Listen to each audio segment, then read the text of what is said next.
Alam mo ba na may papalit na sa SR-71 Blackbird? Mas mabilis, mas matindi, at walang piloto.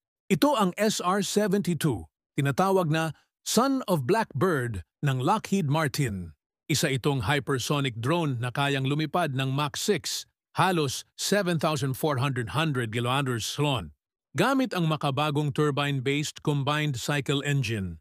Kaya nitong magpalit mula turbojet papuntang scramjet habang nasa ere. Walang piloto, unmanned para sa mas delikadong misyon. Ginagamit para sa surveillance at strike operations. Disenyo na may stealth at kaya ang matinding init dahil sa bilis. Posibleng magdala ng hypersonic missiles gaya ng HSSW. Target nilang i-test fly ito sa 2025 at gamitin sa mga susunod na dekada. Kung na-impress ka na sa SR-71 dati, mas lalong mapapahanga ka sa SR-72. Follow for more.